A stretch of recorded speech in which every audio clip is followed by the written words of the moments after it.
પૈસાવાળું થવું છે? તો દરેક પાસે આનો જવાબ આમાં જ હોય. પણ આપણને ખબર છે કે પૈસાવાળું થવું હોય ને તો બુદ્ધિ જોઈએ અને મહેનત પણ કરવી પડે. માની લ્યો કે આપણી પાસે બુદ્ધિ નથી, ઓછી છે, અને મહેનત કરવી આપણે ગમતી નથી, તો પણ પૈસાવાળું થઈ શકાય? તો એનો જવાબ હા છે. તમને એવું લાગશે કે આ કોઈ શેખ ચલ્લીની વાત હોય એવું લાગે છે, પણ માય ડિયર ફ્રેન્ડ્સ, હું તમને ગેરંટી સાથે કહું છું કે બુદ્ધિ ઓછી હશે, મહેનત ઓછી કરશો તો પણ પૈસાવાળું બની શકાશે. એના માટે તમારે બીજી 2 વાત કરવી પડશે.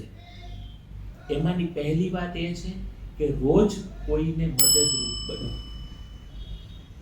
ફરીથી કહું છું, રોજ કોઈને મદદરૂપ બનો. અને બીજી વાત કે બીજાને નડવાનું છોડી દો.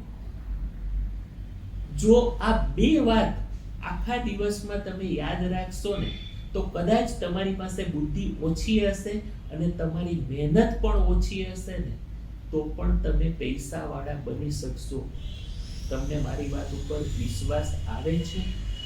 તો મને ચોક્કસ કોમેન્ટ કરીને જણાવજો.